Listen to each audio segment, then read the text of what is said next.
Yesu nashimwe inshuti bene data. Que Jésus soit loué, cher bien-aimé. Tubahaye ikaze muri studio Bamaso Ubeho. Vous êtes les bienvenus dans le studio Bamaso Ubeho. Nkuko musanzwe mubizi, Comme vous le savez, muri iyi studio et dans ce studio, twifuza ko nta bindi byajyamo il n'y a pas d'autre chose qui peuvent y entrer selon notre vie, uretse ibyatuma ubwami bw'Imana bumanuka. si seulement ce n'est que ce qui peut faire que le royaume de Dieu puisse descendre. Nifuzaga ko rero J'aimerais aussi usobanukirwa neza que tu puisses bien comprendre. mbere yo kubibwira. Et avant de vous présenter, Ntekereza ko ubutumwa buruta intumwa. je pense que les messages dépassent les messagers. Niyo mpamvu ngira ngo C'est pour cela que je vais tubanze tubabwire ubutumwa tugiye kuganiraho, que nous puissions d'abord vous dire le message tubone sur lequel on kubibwira, va parler. Après, nous allons nous présenter. dusenge twinjire mu kiganiro nyirizina. Nous prions, puis nous allons entrer dans notre conversation.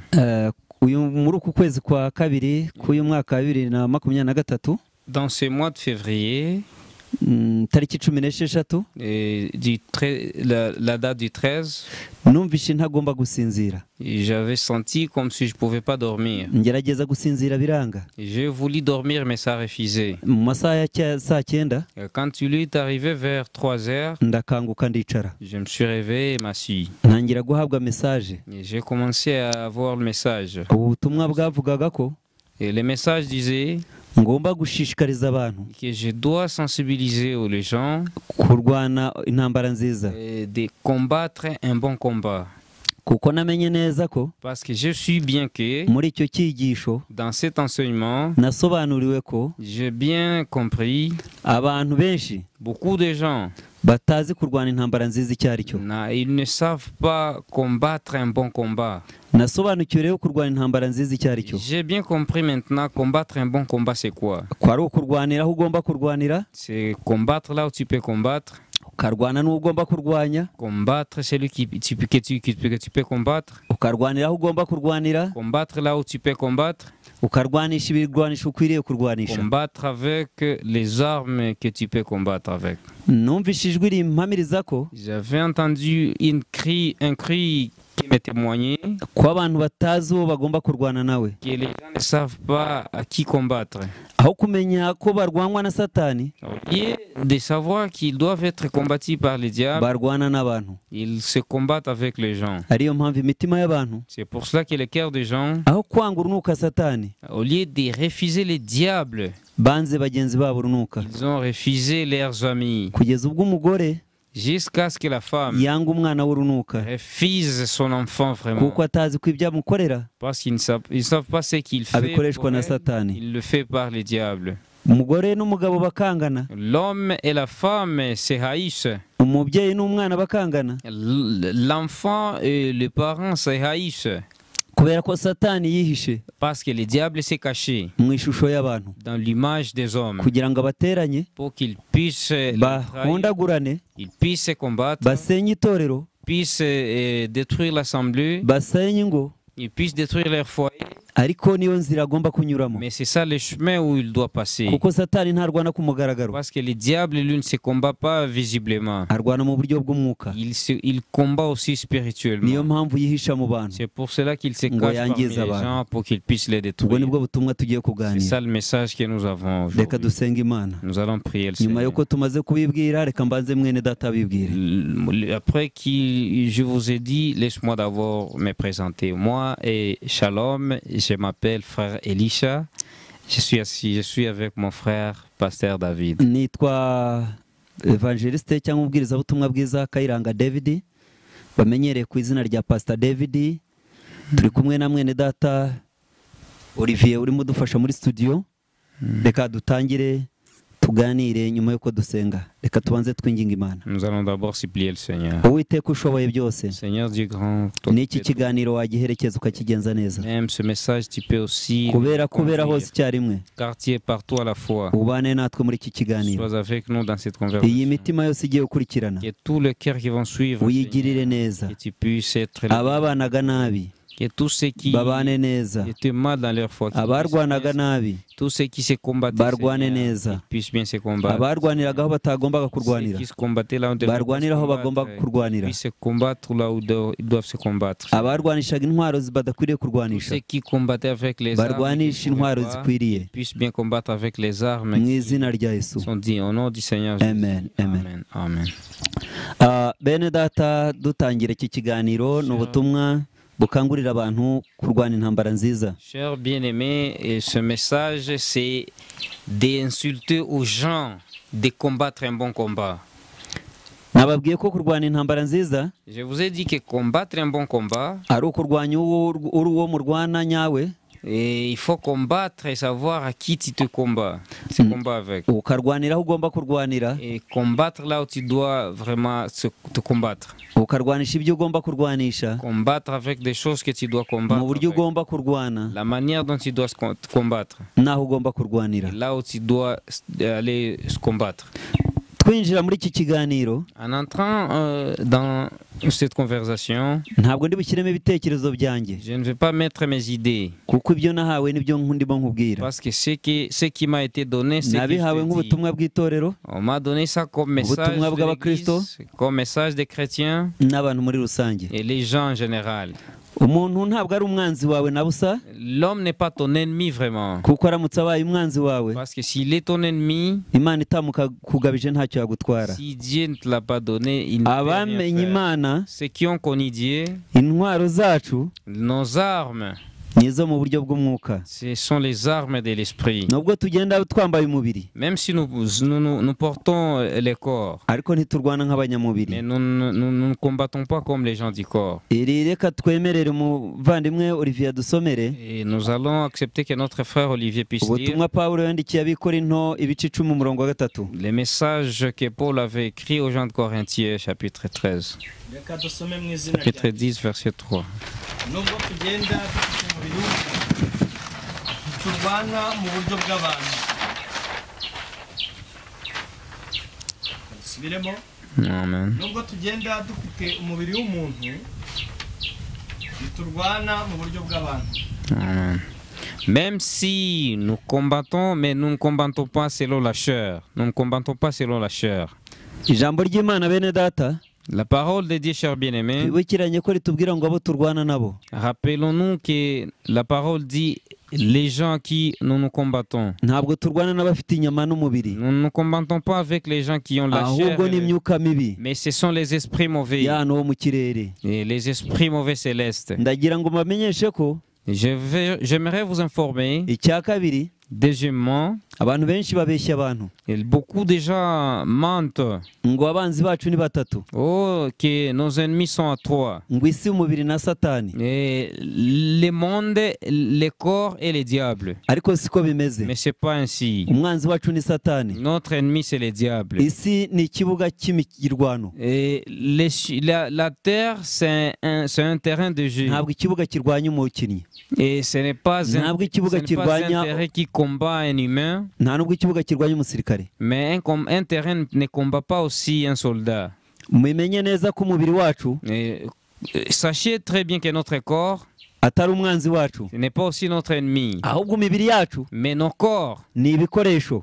ce sont les œuvres. Turaza kusoma neza dusobanukirwe. Nous allons lire bien, nous allons Abaroma comprendre. ibice 6 umurongo wa 13, Romains 6, verset 13. haragaragara ko umubiri wacu ari ibikoresho. Et cela montre que nos corps, Hanyuma numara kumenya ko ari igikoresho, et nos corps sont des objets. usobanukirwe neza. Et là, vous allez bien comprendre. Niba warawuhaye urucyuho cyo kuba igikoresho cya Satani, Si tu as donné ton corps à être le corps du diable, ni intwaro ya Satani, c'est l'arme du diable. ariko si umwanzi wawe, Mais c'est pas ton ahubwo ennemi. umwanzi wawe n'uyikoresha. Ton ennemi, c'est bien lui qui Niba utilise warahaye ton corps. icyuho cyo kuba imbata yo gukiranuka, Si tu as donné ton corps à être Ni intwaro y'Imana. l'esclave de la justice, tu es l'arme de Dieu. ubwo rero Maintenant, ntituzongere kwita imibiri yacu abanzi bacu, kuko Na- n'abaturanyi bacu ba bugufi, n'appelons plus nos corps des ennemis car ce sont nos voisins les plus proches. ahubwo ikindi kiyongeraho, Et autre chose qui s'ajoute à cela, menya neza ko sois sûr que uyu mubiri mubabaro wose uwugezeho, le corps, toute blessure qui arrive sur ces corps, nawe urababara. toute souffrance qui arrive sur ces Reka corps, twemerere les Olivier corps aussi adusomere iri jambo ry'Imana. souffrent. Et Olivier va nous lire cette parole. rya Yesu Kristo, Amen. Roma ibice bitandatu umurongo wa 13. Romains 6:13. Aravuze ngo kandi ntimuhe ibyaha ingingo zanyu kuba intwaro zo gukiranirwa. Ntimuhe ibyaha ingingo zanyu kuba intwaro zo kugira gute zo gukiranirwa.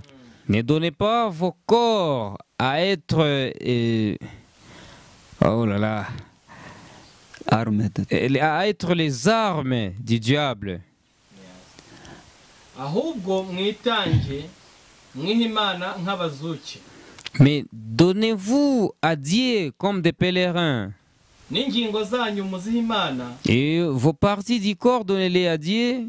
kuba intwaro zo gukiranuka. Être les armes de la justification. Bisobanutse neza ko imibiri ni intwaro ntabwo imibiri ari abanzi. Cela est bien compris. Ne veut pas dire que nos corps sont nos ennemis, mais ce sont des armes. Bibiliya iratubwira ko La Bible nous dit umunyamaboko ufite intwaro la personne qui a des armes, iyo arinze urugo rwe, s'il protège bien sa maison, iby'urugo rwe byose biba amahoro. toutes les choses de sa maison Niko ijambo sont en ry'Imana paix. ritubwira muri Luka C'est ce que la parole de Dieu nous dit dans Luc, ibice 12 Dans ibice Luc- 11 Luc chapitre 11, umurongo wa mbere kugeza ku wa 22. verset 1er jusqu'au 21. Bavuga ko umunyamaboko iyo arinze Je veux dire que c'est lui qui possède la force. ntawe umwambura ibye, Personne ne peut l'enlever ce qu'il a. ariko iyo haje undi umurusha amaboko Mais s'il vient encore quelqu'un qui lui dépasse la force, arabimunyaga. il lui enlève tout ce qu'il a. Niko bimeze. C'est comme ça. Twebwe dufite intege nke, Nous avons une faiblesse. Satani aturusha amaboko, Les diables nous dépassent les mains. ariko dufite Imana Mais nous avons Dieu imurusha amaboko. qui lui dépasse au-dessus les mains. Ari nayo mpamvu Et c'est pourquoi ibyaca birwanaho. et Dieu combat à nos côtés. Abakorinto, igitabo Pawulo yandikiye Abikorinto cya kabiri, Les livres que Paul avait écrits aux Corinthiens 2, ibice 10 umurongo wa 4, 2 Corinthiens 2, chapitre 10, verset 4, havuga ko intwaro yacu, il dit que intwaro zacu atari nk'iz'abantu, nos armes ne sont pas comme les armes des ariko hommes. zifite ububasha Mais ça, cette capacité n'imbaraga et cette puissance yo gusenya ibihome de détruire même no kubikubita hasi. et de les mettre par terre. Mwifurije nonaha Je te souhaite aussi maintenant, mushiki wanjye unyumva, ma sœur, toi qui m'écoutes, musaza wanjye mon unyumva, frère, toi qui m'écoutes, inshuti yanjye unyumva, frère, mubyeyi unyumva, toi, ma mère, mu izina rya au Yesu nom de Jésus, koresha izi ntwaro utilisez ces armes, z'umwuka les armes de l'esprit, ukubite hasi, et mets par terre, wubike et renverse ibyari biguhagurukira contre. mu izina rya Yesu. Au nom de Jésus. Ijambo ry'Imana rirambwira ngo La parole de Dieu me dit, mwambare intwaro zose z'Imana portez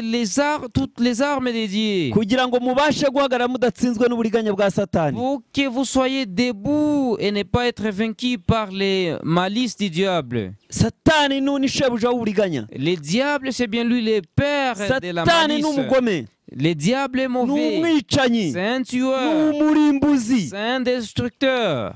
Pawulo yandikira Abanyefeso Quand Paul a écrit aux Éphésiens, ibice 6 umurongo wa 11, Éphésiens 6, verset 11, aravuga ngo mwambare intwaro zose z'Imana. portez toutes les armes de Icyatumye Dieu. utsindwa Ce qui a fait que tu sois nta vaincu, ntwaro z'Imana wari parce que wambaye. tu n'avais pas les armes Zambare mu de izina Dieu. rya Yesu. Portez les armes au nom de ibice Jésus. 6 umurongo wa 13 Verset 6, hatubwira aya magambo chapitre 6, verset 13. ngo kugira ngo mubashe guhagarara kugira ngo mubashe gukomera ku munsi mubi. Pour que vous soyez des hommes forts les jours mauvais. Nshuti yanjye, Mon frère, mon ami, ku munsi mubi uzakomezwa n'iki? et ces jours-là, qu'est-ce qui te Nta fortifiera? ntwaro zo gukiranuka ufite, Pas des armes de salut que tu ko arizo as. zubika ibi bihome. C'est ce qui détruit toutes ces choses. Izi ntwaro Ces armes, ibisigaye niko Pawulo yavuze les restes, c'est ce que ngo Paul a mukomerere mu dit. mwami Et fortifiez-vous no dans mu le mbaraga Seigneur z'ubushobozi bwe bwinshi. dans la puissance divine. imbaraga z'ubushobozi bw'Imana Et dans sa puissance, ziri dans mu la ijambo puissance divine, ry'Imana. ça se trouve dans sa parole. ryumve Écoute ça ryemere et accepte ça. rirwanishe. Et combat avec ça. hari abera Il barirwanishije. y a les saints qui ont combattu avec cette hano hari ingero parole. z'abazikoresheje neza izo ntwaro. Il y a les exemples de ceux qui ont combattu avec ces armes. Mose yahagararanye n'Imana Moïse a marché avec Dieu. imbere ya Farawo akogwa Devant n'ikimwaro. Pharaon et Pharaon a aya eu makuru honte. uzasoma mu gitabo cyo Kuva Il faut lire cette nouvelle ibice 12 dans Exode, umurongo wa 12. dans Exode 22, 11, 22, 12. Eliya yahagararanye n'Imana. Élie a marché avec Dieu. Imana ihagararana nawe. Dieu aussi a marché avec Satani Élie. n'abatambyi ba Bayali bakurwa n'ikimwaro. Le diable et les serviteurs de Baal aya ont eu magambo honte. uzasoma mu gitabo cy'abami ba mbere ibice 18 umurongo wa 38. Il lira ça dans le livre de 1 Samuel, chapitre 18. Imana ihagararana n'isanduku yayo y'isezerano. Dieu a marché et s'est tenu debout avec l'arche de l'alliance. ikubita hasi Satani na Dagoni. Il a mis par terre les diables et Dagon. turimo tuganira gutya Comme on est en train de parler ainsi, muri iryo joro nasobanukiwe ko dans cette nuit-là, on urugamba m'a dit rwose ceci, rugira umugaba. tout combat a toujours eu un général. wowe umugaba wawe ninde? Toi, ton général, c'est qui? umugaba wawe Ton ninde? général, c'est qui? umugaba wawe Ton ninde? général, c'est qui? Hey, Imana yateranye na Dawidi. Dieu s'est mis en accord avec David. Satani na Goliyati baraseba. Les diables et Goliath ont eu honte. Uzabisanga mu gitabo cya Samuel wa mbere ibice 17 umurongo wa 50 kugeza ku 51. Là, tu le verras dans les livres de 1 Samuel au chapitre 17, verset 50. Yesu ubwe Jésus lui seul, yahagararanye na se il a marché, il s'est tenu debout avec son n'ijambo père, ry'ukuri. avec la bonne parole. batsinda Satani n'ikinyoma musanze mu butayu. Ils ont vaincu les diables avec les mensonges quand tu les as rencontrés dans le désert. Yesu ubwe Dieu lui-même, Jésus yahagararanye lui-même, n'Imana il a marché avec Dieu. batsinda urupfu Ils ont vaincu la mort. arazuka. Il a été Uzasoma ressuscité. igitabo cya Matayo ibice 28 umurongo wa 2. Il faut lire Matthieu chapitre 28 verset 2. uzasome neza Il faut bien lire. ibyakozwe n'intumwa Actes des ibice apôtres, 12 umurongo wa 7. chapitre 12 verset uzasanga 7. Imana yarahagararanye na Petero. Tu verras que Dieu a marché Satani avec na Herode Pierre. baraseba. Et Satan et Hérode ont eu honte. nusoma igitabo cya Daniel ibice 6 umurongo 23. Quand tu vas lire aussi les livres de Daniel au chapitre 6, uzasanga Imana yarahagararanye na Daniel Là, tu batsinda verras- Satani tu na verras- Dario bakorwa n'isoni. tu verras que le diable a marché avec Daniel, a fait honte à Dagon et au diable. nusoma iki gitabo Quand il va lire ce livre, uzasanga Satani na Dario tu barasebye. verras que les diables et Darion ont eu honte. intsinzi ni ya Yesu. La victoire, c'est pour Jésus. intsinzi ni ya La Yesu. victoire, c'est pour intsinzi Jésus. ni ya Yesu. La victoire, c'est pour intsinzi Jésus. ni ya Yesu. La victoire, c'est pour Yaratsinze. Jésus. Jésus a vaincu. aratsinda Ah, il a azahora vaincu. atsinda. Et il vaincra urashaka ko toujours. kubera umugaba? Tu veux qu'il soit ton umugaba wawe général. ninde? Ton umugaba général, wawe c'est qui? ninde? Ton général, umugaba c'est wawe qui? ninde? Ton général, c'est umwiringiye gute? Tu umuraritse ute ku rugamba rwawe? il est confié. Nshuti y'Imana, Oh, ami de Dieu. urugamba urimo Les combats que tu as, wigeze ufata umwanya tu as un jour pris le ngo ugishe temps Imana inama? et faire conseil à Dieu. Samweli, igitabo cya mbere cya Samweli Dans un livre de Samuel, ibice 30 umurongo wa 8. dans le chapitre 30, Dawidi verset amaze 8, kumenya ko umudugudu watwitswe quand il a su que les villages Ndetse étaient basahuwe. détruits et qu'ils ont été volés, aragenda abaza Imana il est allé demander à ati Dieu, ntere. est-ce que je peux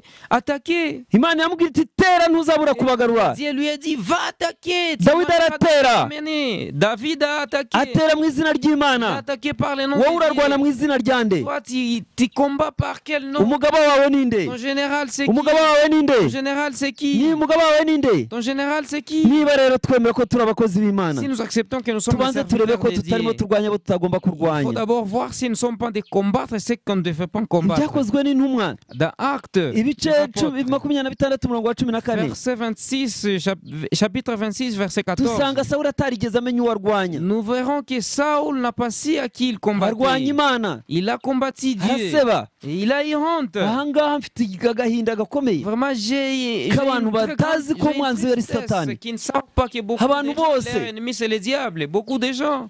barabanze les ont refusés. ba nyirabukwe ni abagome, Et oh, nos belles-mères sont mauvaises. ba sebukwe ni abagome, Nos beaux-pères, baramu babo ni abagome, oh, nos oncles, bishyizemo abantu ils se sont mis aho pendant bakora les gens. bose ngo ni abanzi, Oh, partout ils sont, nta nshuti ce sont bagira, des ennemis. Oh, il y a bari mu pas d'amis. makorari banga abantu. Ils sont dans des chorales en haïssant les gens. Ariko mureke kwanga abantu, Mais laissez de haïr les umwanzi gens. wanyu ni satani. Votre ennemi, c'est le diable. Umuntu ntacyo yagutwara Imana itamukugabije. Personne ne peut rien te Rwana faire si urugamba Dieu ne l'a rwiza. pas donné. Tu peux combattre un beau Rwana combat. urugamba rwiza, Combattez un beau combat. urwanira aho ugomba kurwanira, Combat là où tu dois combattre. urwanisha ibikoresho ugomba kurwanisha Combat les choses auxquelles tu dois combattre avec.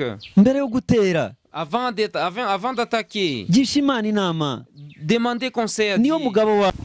Haleluya, haleluya, haleluya, haleluya. Imana niyo kwizerwa nshuti zanjye, Dieu vraiment est un Dieu. kandi niba hari umuntu uzi urugamba Imana yarwanyemo igatsindwa, S'il y a quelqu'un qui connaît un combat que Dieu a combattu et qu'il a vaincu, azarumbwire nzemera. et qu'il a été vaincu, dis-le moi et je l'accepterai. Ntiyigeze atsindwa. Il n'a jamais été vaincu. Nimuhagarara nawe ku rugamba uzatsinda. Si tu marches avec lui dans les combats, Ntibyigeze bimuyobera, rien n'a jamais été nimubana nta compliqué. bizakuyobera. Si tu vis avec lui, rien ne sera Ntiyigeze jamais yikorera compliqué. amaboko, Et lui, il n'a jamais porté les mains. nawe ntabwo uzayikorera. Et toi aussi, ce sera. Niba ari umugaba wawe, Si c'est ton général, uzatabaruka amahoro. si vraiment tu Kandi niba turi veux. abakozi b'Imana, Et si nous sommes nitwegera Imana, approchons-nous de Dieu. izatugirira neza. Il fera du bien pour nous. Ijambo ryawe ryarambwiye Sa parole m'avait dit, ngo kuko yankunze akaramata, parce qu'il m'a beaucoup icyo aimé, kizatuma mukiza. et cela fera que Kuko je me yakunze sauve. gukiranuka, Parce qu'il a beaucoup aimé akanga ma abagome. justification et qu'il a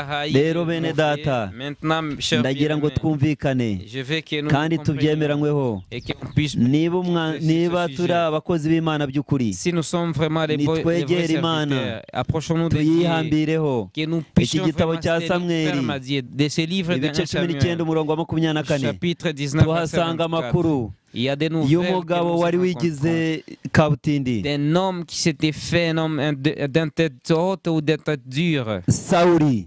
Saul, Arahaguruka il s'est mis debout. ati kuva uyu munsi namenye ko Depuis maintenant, je sais que Dawidi yasanze Samweli David a rencontré i Samuel. Nayotiramu, Et i Nayotiramu, Inayotiram, ndamukurikira je vais le suivre kandi amuzana. et je vais les ramener. Arabanza yohereza ingabo za mbere, Il a d'abord renvoyé zigezeyo la première zisanga ntawe armée. unesha Imana, Et quand il est arrivé là-bas, il a vu que personne ne Umwuka peut wera faire arabanesha. le Saint-Esprit. Si les a Dawidi vaincus. warwanye harwanye Umwuka Ce n'est wera, pas David qui a combattu, si mais na c'est Samweli yari l'Esprit Saint. yasanze warwanye. Mais ce n'est pas Samuel qui avait aussi Harwanye vu Umwuka que w'Imana. c'est l'Esprit de Dieu qui avait combattu. Arongera yohereza aba kabiri, Il a aussi envoyé une deuxième armée kugeza ubwo we yafashe umwanzuro, jusqu'à ce que lui-même pris la aravuga ati ababariye décision. ruswa. Il a dit non, ces gens Yigirayo. ont été corrompus. Moi-même, je suis allé sur le Agezeyo. terrain. Quand il est arrivé, Agezeyo, Uwiteka arahamutanga, l'Éternel l'avait défoncé Aramufata. déjà. Il a pris, amukoresha iby'uburetwa, il a fait les choses aramubwira ati esclavagistes. kuramo Il ikoti, lui a dit enlève Kuramo ton ishati. menton, enlève ton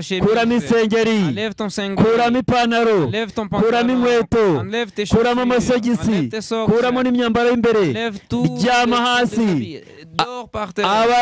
araryamye, Il a dormi. hanura, Prophétise, hanura, prophétise, hanura, prophétise, hanura, prophétise, hanura, prophétise. tanga ingabo, Allez, donnez les armes. tanga ingabo, Donnez les Tanga igihugu. armées, donnez le pays, tanga ububasha, donnez les tanga pouvoirs, ubutware, donnez les tanga ubushobozi, donnez les bumpera uwo nkunda. Donne-moi à qui toi j'aime. Arahanura. Et il a prophétisé. Bibiliya irambwira neza, tugiye kuyasoma ayo magambo, La Bible me dit ceci, ngo amasaha 12 y'umunsi dans les 12 heures de la journée, Sawuli yarimo ahanura, Saoul prophétisait. yihanurira ibyago, Il s'est prophétisé le malheur. ahanurira amahoro Dawidi, Et en prophétisant la paix à ari we yagiye David. kuzana. Et pourtant c'est lui qui Arahanura. il a prophétisé. Arahanura. Il a prophétisé. Nawe hanurira ibyago byawe, Même pour ceux Hanurira qui ibyago byawe. prophétisent des malheurs pour toi. bibwire ngo ngaragurika imbere, Et il dit, je viens de bwira devant Uwiteka toi. byambika ubusa. Et dit à l'Éternel qu'il puisse les déshabiller. Tugiye gusoza, Nous allons conclure. tugiye gusoza. Nous allons conclure. Mfite ubuhamya bubabaje kandi bunejeje ku rundi C'est un ruhande. témoignage blessant mais qui Yewe est dufite umwana wacu ufite imyaka 5. Nous avions un enfant qui, quand nous, umwana wacu w'imyaka 5 dufite notre enfant qui a 5 ans aujourd'hui. twahuye n'imyuka mibi cyane. On avait vraiment, on s'était rencontré avec des mauvais esprits. Umugore arananuka. La femme a maigri. Ararwara. Elle a été malade. Abaganga bati tuzamubyaza twamubaze kandi yatewe amaraso. Les médecins avaient dit nous l'enfanterons mais avec l'opération. Ariko turasenga. Mais nous avons prié. Imana irambwira. À cette époque-là, Dieu m'avait dit. Bari bantumiye. On m'avait invité d'aller évangéliser.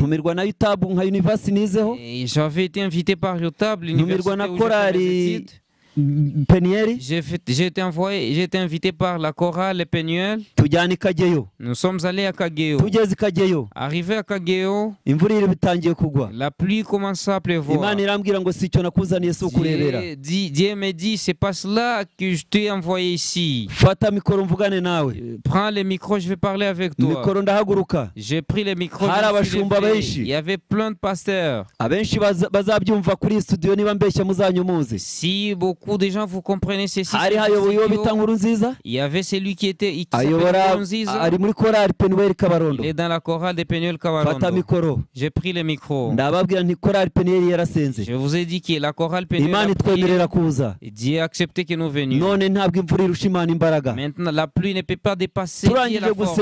Quand on a fini à prier, et directement la pluie s'est arrêtée, la pluie est tombée partout sur les montagnes jusqu'à ce que et puis quand les cérémonies sont terminées, on lui a dit prenez les micros, priez encore pour que la pluie retombe. Pour les gens qui sont des depuis 2018 ils ont eu les bonus de la pluie en provenance du ciel. Quand nous étions toujours dans cette cérémonie là, ils ont commencé à donner des cotisations. J'ai manqué de l'argent. J'ai donné mon téléphone. Mon téléphone. Les chrétiens l'ont acheté et me l'ont remis. Quand je suis arrivé, la porte, quand je suis arrivé devant la porte, il y a une voix que j'ai entendue qui m'a dit tu m'as écouté. À cause de ça, ta femme ne va plus mourir, tu ne vas plus être veuf. Nous sommes allés à l'hôpital. Nous avons bien mis au monde et nous sommes rentrés. Arrivé à la maison, pour l'un de ceux qui faisaient ces choses, il est venu et a dit à ma femme, vraiment chez Kairanga, leur Dieu nous a beaucoup étonnés. L'enfant n'a pas mouru, même sa maman n'a pas été morte. Nous savions qu'il mourait à cause des choses qui étaient chez eux. Ils commencèrent à leur parler de ce qui se passait. La femme entrait dans la maison. Il y a d'autres insectes qu'il rencontrait sur les lits. Et tout cela, il les voyait. Mais Dieu aussi les regardait. Laissez, nous allons lire ces paroles. Lisez-nous, monsieur Olivier. Arrivé là-bas, il se déshabilla. Il a prophétisé devant Saoul. C'est dans 1 Samuel chapitre 19 verset 24.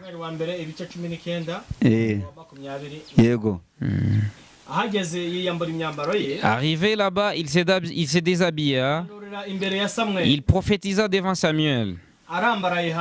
Étant par terre, et étant nu, et donc il n'avait pas mangé ce jour-là, et il a pris toute une nuit en train de prier. C'est pour cela qu'on avait dit, ah, est-ce vrai que Saoul aussi est un prophète? Cher bien-aimé, toi qui nous écoutes, laisse-moi conclure en te demandant,